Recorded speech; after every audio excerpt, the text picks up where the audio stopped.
Hey guys, and welcome to today's video. And in today's video, I'm going to address a topic about telogen effluvium or stress-related hair loss. And for you guys who are on the channel for the first time, my name is Alex, and I'm previously a hair loss sufferer who was able to regrow back my own hair, and I'm also a certificated trichologist. So in today's video, I want to talk about stress-related hair loss that is called telogen effluvium, and basically important things to understand about it and what can cause it and how to address it and how to basically kind of recover from this kind of condition. And telogen effluvium is something that I did deal with myself back in 2008. Like this was kind of the same time as I already started with finasteride, and during that time I also was having a lot of stress regarding university and regarding my work situation, and it led that I also had a telogen effluvium during that time. And basically stress from the hair loss itself definitely didn't help that time either. So I had basically several factors that led to that I was having stress-related hair loss.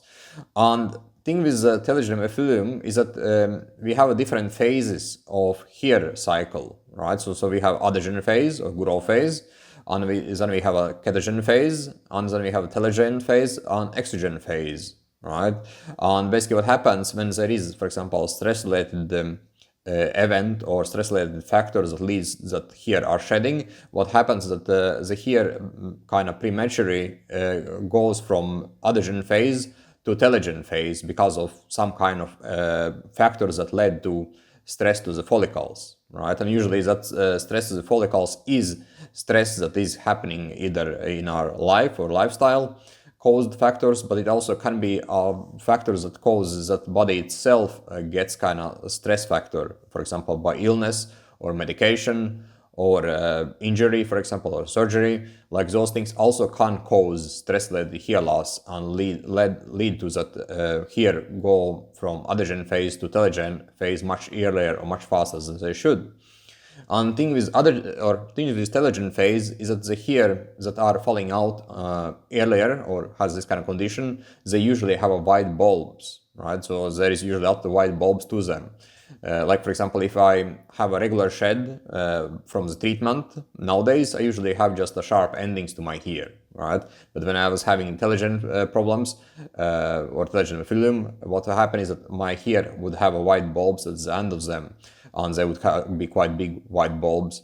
And it is also important to understand that white bulbs can also be caused by other factors such as dermatitis, such as nutritional factors, lack of protein, for example. Those things also can have effect on the white bulb, but usually if there is a lot of shed and a lot of hairs that has actually that white bulb, that is likely telogen effluvium that is happening.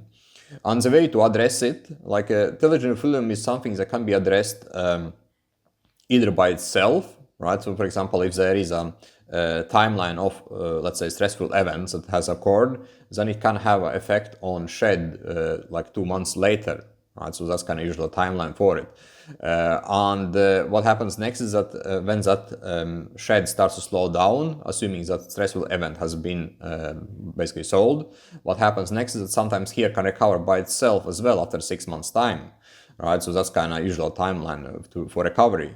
But in some cases, it can either trigger other problems, such as DHT sensitivity, for example, or it can trigger, for example, skin issues, such as inflammatory problems on the scalp because of the stressful event, and that can lead to that the hair are not able to recover as easily anymore, right? And that's a problem. And then in that case, one needs to kind of address it by treatment.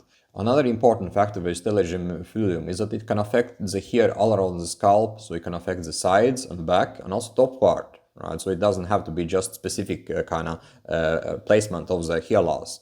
And usually when there is a telogen effluvium, it also has diffused pattern to it, right? So it kind of leads to diffuse thinning all around the scalp or just top part. And especially if there are genetic hair loss to begin with, that it will just aggregate that problem and make it even worse.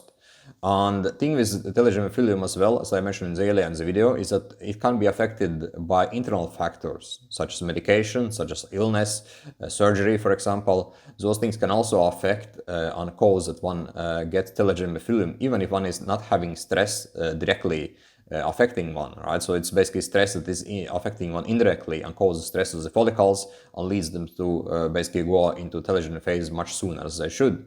And this is again also important to understand, is that if you are, for example, taking medication or having illness, then you have to recover either from illness or stop taking that medication to kind of stop that negative effect of the follicles, right? Because the thing with follicles is that they are very easily affected by any imbalance in the body, right? So if there is, for example, some kind of factors that cause imbalance in the body, it will lead that hair follicles will be weakening, and they will basically shed out earlier, or lead to that they will go from adhesion phase to telogen phase much sooner than they should. So this is also important factor to remember. So once again, as I mentioned before, telogen effluvium is something that one can recover if one is just having one-time event that causes, for example, stress factor, or is some medications that one takes for some time and stops with it. But if it triggers some kind of other factors, then it requires likely a treatment to regrow those hairs that have been fallen out from telogen effluvium.